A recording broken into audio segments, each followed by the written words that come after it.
Danke bafethu, welcome back to Nkulisokha. Kunendaba ezinhle kakhulu u-Kaizer Chiefs bafethu, ama-player aya-recover-a ayabuya. UThabiso Munyani simbonile bafethu edlala, ube stable laphana emuva, udlale kahle kakhulu. Njengoba ngihlezi ngisho, umuntu akalahlwa bafethu. uSolomon Zille was not his day. I think abo-coach benze kahle ukuthi baqale ngaye because of i-confidence yakhe beyi-high and then uphefoma kahle kakhulu kwamanye amagemu. But uThabiso Munyani i-return yakho make sure ukuthi i-space sakhe uyasithatha back. Good performances overall for yena umfowethu. Guess what? I-record lakhe for i-Kaizer Chiefs udlale 6 games this season. Kaizer Chiefs azange ikoro mekhona laphana emuva. Enye into engizongena kuyo bafowethu, ama-comment abantu laphana amaningi, ama-comment esiwabona online. I-Kaizer Chiefs idrobhe uKwinika. Cabanga uKwinika after ama-performances wakhe a-good kangaka ukuthi akwazi ukusiza i-Kaizer Chiefs, but-ke namhlanje bavele izolo man bavele bambeka laphana ebhentshini badlalisa u-Inacho Miguel. U-Inacho Miguel ubuya kwi-injury wadlala same time. So lokho kususe umsindo omkhulu laphana online bafethu, abantu be-complain bathi why babeka uKwinika laphana ebhentshini okufomu. Usho kanjalo la usisi uzwe uyanxapha yeah. So but-ke uthi i-Kaizer Chiefs bekumele iwine vele. Uthi omunye uthi asikho isidingo sokuthi i-Kaizer Chiefs imdrobhe laphana uKwinika, but ukuthi kumele bayisapothe laphana i-team overall. Baningi abantu abakhomentile, abanye bathi uZitha Kwinika bayamdelela laphana i-technical team noma u-coach be-Kaizer Chiefs. Uthi uyibonile lento lena, uthi cabanga nje uMikel bengekho but-ke uya-straight laphana ku-starting 11. Uthi babulala i-competition laphana ku-Kaizer Chiefs because of amanye ama-player angeke alwe that much in terms of ukuthi alwele ukuthi first 11 or iy'khala zabo laphana ku-Kaizer Chiefs, ngoba bayazi ukuthi bazobuya la immediately beyobuya kwi-injury back to starting 11. Yeah, it's sad but yeah, it is what it is. Abo-coach at the end of the day bazo-decide-a ukuthi bona bafuna ukudlalisa obani kanjani overall. uSilva bafethu une-record, yes, une-good record laphana ku-Kaizer Chiefs. Simbonile he was off for some time, bekanokuhlala ebhentshini thola ukuthi abamdlalisi, but kubhethwe Premiership sedlale 3 games or so, unamagoli yes, no, for Kaizer Chiefs this season sekana 3 goals already. Uyadeliver ngempela laphana Moses Mabhida sekore 2 goals.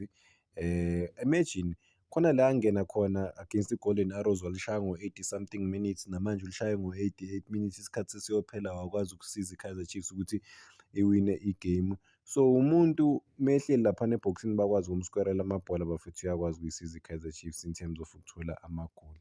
Good assist from Gaston Sirina. Then-ke ngifuna ukungena ku-message bafethu. Ubhoti laphana uhabile, i-comment yakhe bafethu yinde but-ke be patient. Uthi-ke abantu okufanele bahambe laphana Kaizer Chiefs o-coach ngempela ngoba ngempela ayikho lento yabo. Uthi kungani bangadlalisi abadlali abasha laphana abafikayo laphana Kaizer Chiefs. Uthi mawubheka laphana nje esiswini laphana Kaizer Chiefs uZolo kashilo yena athi uMdu, uNgcobo, uMfundo, uModu, uMsangano lento abayidlalayo esiswini. Uthi namhlanje kusho ucomment izolo bafethu, uthi kudlale umuntu oyedwa laphana esiswini lona abangamthandi umthetho. Uthi esiswini kuyamakwa, ku-create-wa ama-opportunities for ama-strike ukuthi akwazi ukushaya amagoli. Uthi mangakhi amabhola bebuya laphana, kusho ukuthi ukhuluma ukuthi bebuya laphana esiswini noma emasayidini koMfundo. Uthi kuke kwaphela nje 20 minutes uMdu bengamboni, kodwa udlala ku-national team. Uthi mangakhi, yeah, so uyacomplain-a overall kule message le into esiyibonayo. Uthi uLilepo nje usengena egrawundini njalo udakwe ile wunga yakubo. uLilepo noMfundo mangakhi ama-square passes abake bawashaya. Uthi Dololo, uthi lama-coaches lawa kumele bahambe abawazi umsebenzi wabo. Uthi how can they keep ukuthi baloku baphinda le nonsense le ukuthi badlalise ama-player lawa abawadlalisayo but-ke ama-best players angaphandle awadlali. I'm quoting ubhuti laphana. But what I'm gonna say ngale statement lesi, ezinye izinto zi-valid bafethu, kumele u-create ama-opportunities for i-strike. I mean for me ngiyishilo lento le ku-clip yami mangireview i-match i-Kaizer Chiefs yonke ukuthi it makes no sense u-Igatari ukuthi and ngelinye ilanga kuzothiwa i-Igatari akadlali because of ilo i-midfield ye-Kaizer Chiefs beyi-flat beyingabonakali at all in terms of i-creativity ne-spark laphana. Why? Umdu umsebenzi wakhe ukuthi a-create ama-opportunities for ama-forwards but akakwenzanga lokho at all. So kuzolokhu njani azobuya kuphi ama-opportunities u-Igatari kumele abuyele emuva and sibheke uGavin Hunt naye he was too defensive but Igatari still was not offered ama-opportunities enough. Ovilakazi it was not his day to be fair. uLilepo angazi or bamphasa kabi ngamabomo or kwenzakalani or it was just nje not their day at all laphana ku-Kaizer Chiefs. Izinto kumele bazibheke bahambe but uya ku-drawing board kawungakhi bafethu phela uyaya ku-drawing board kumele ulungise ukubonakale uma ubuye ukuthi ukwazile ukulungisa amaphutha wakhe and then overall nikwazi ukusiza i-team. But-ke yeah uSilva asibuyeleni kuSilva kancane bafethu. Imagine uSilva sikawinela i-Kaizer Chiefs 6 point nje laphana eMoses Mabhida from ebhentshini bafethu. Into engichazayo ngama-strike we-Kaizer Chiefs banoSilva already sekorile, uMayo already sekorile, sekashaye namapala awu-2 uMayo. Siyazi ukuthi unephutha lakhe lebhola lakaModi but-ke it is what it is. U-Igataro naye ku-continental level e-Africa sekwazile ukusiza i-Kaizer Chiefs at the-aggression yakhe already sekakorile naye. This season ama-strikers we-Kaizer Chiefs already ayakora lawanikwa ama-opportunities ukuthi adlale. Abangakakori uDupreez siyazi ukuthi bamnikile opportunity. uNaledi Hlongwane I think wadlala i-first game but-ke manje ulaphana ku-DDC team. So amagoli in terms of like amagoli laphana ku-Kaizer Chiefs bazowathola because of bane-strike ezi-well equipped and i-strikers create i-healthy competition njengoba bakwazi ukushaya laphana amagoli. Kusho ukuthi sonke i-striker esilokhu njani elidlalayo laphana siyazi ukuthi kumele ngempela silwe for i-team esikwazi ukudeliver overall. So without lokho obviously you're gonna be dropped and then kuzodlala omunye umuntu olwayo o-well equipped ozozama ngempela ukusiza i-team ukuthi ithole ama-results because asikho isikhathi ngempela soku-adapt.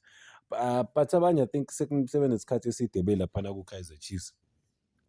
Ngike ngakhuluma ngale nto le ukuthi i-coach ye-Kaizer Chiefs ama-coach amagwala bafethu uvele bangeke badlale laphana ku-continental level if i-Kaizer Chiefs ayikoranga 3 goals. They would rather prefer uModi. I think akekho umuntu engingamuzwa mina ukuthi uModi uyadeserve ukudlala. In recent days akekho uthi uModi uyadeserve ukudlala or i-Kaizer Chiefs mayifuna ama-solutions bheka uModi laphana ebhentshini. Akekho umuntu engike ngamuzwa unfortunately. Angisho ukuthi akadeserve ukudlala, siyazi ukuthi uleka kuphi izinto but-ke abantu they don't believe at all kuModi ukuthi uModi angadeliver i-Kaizer Chiefs because of i-final third yamshaya kakhulu futhi.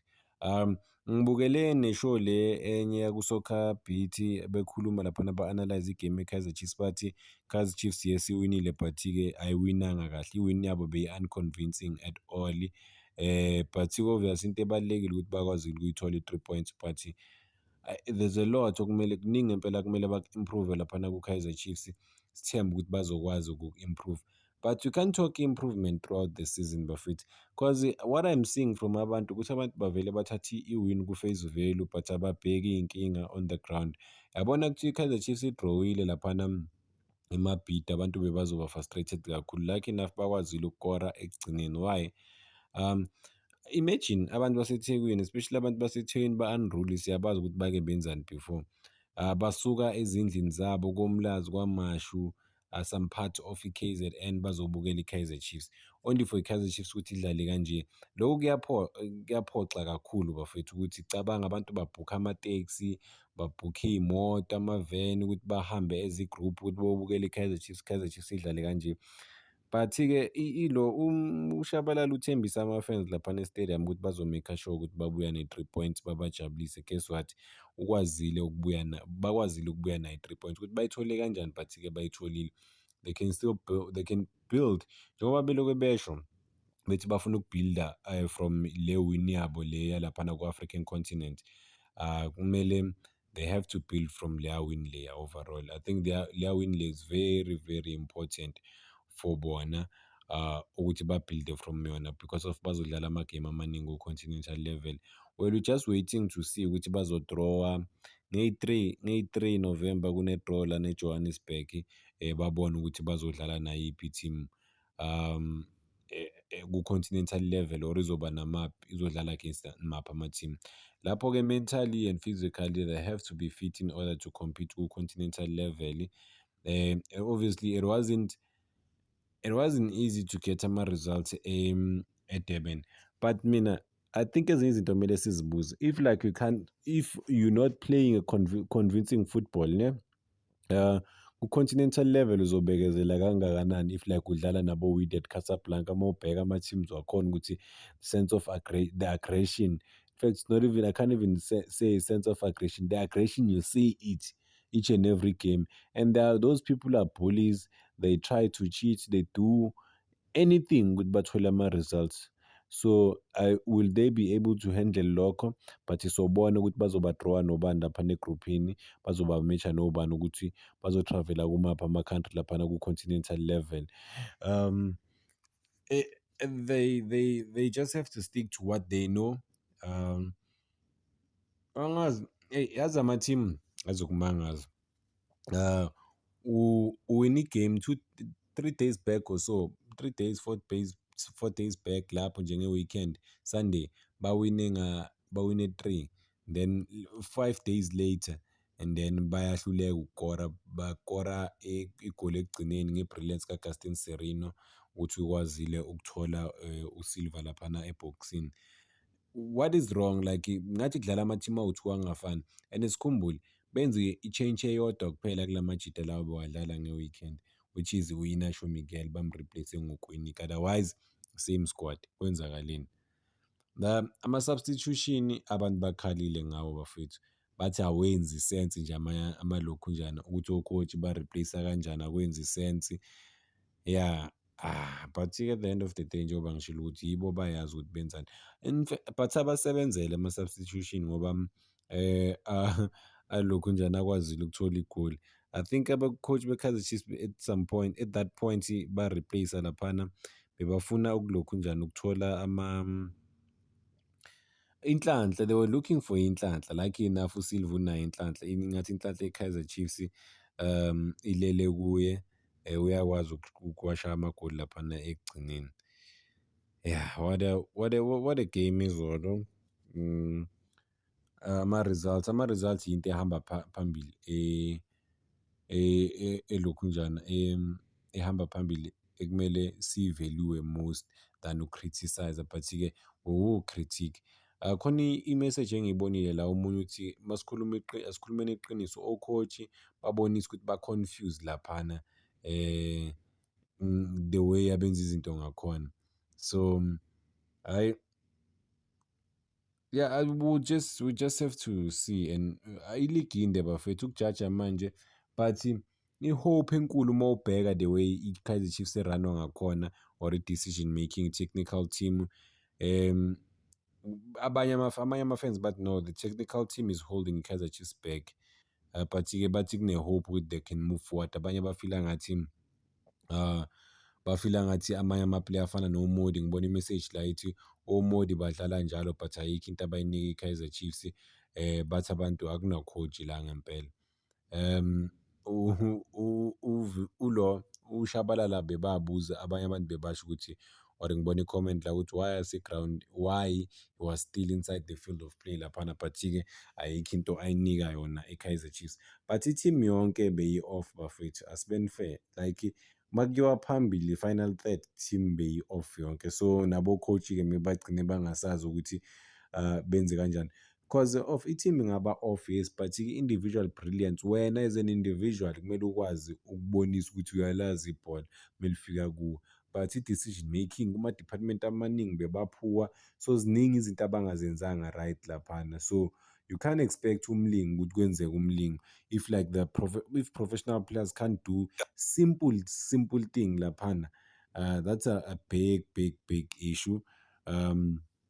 Yeah, they have to work on it. If they can't work on it, then maybe part ways in a way, if ngeke bakwazi ukusebenzisana laphana ku-Kaizer Chiefs. Yeah, I mean obviously abanye abantu khona abantu abathi no, as long as kunama-results abo-coach bazo-build-a from ama-results, and then kunabantu aba-analyse-ayo ukuthi bawathole kanjani ama-results, and then they can improve kuphi, imaphi ama-departments okumele abe ngcono, abe well equipped. But-ke bona abantu abaningi bathi no, o-coach abe-Kaizer Chiefs abalekayo kufuneka u-coach o-stable, o-strong, ozokwazi ukuhendlela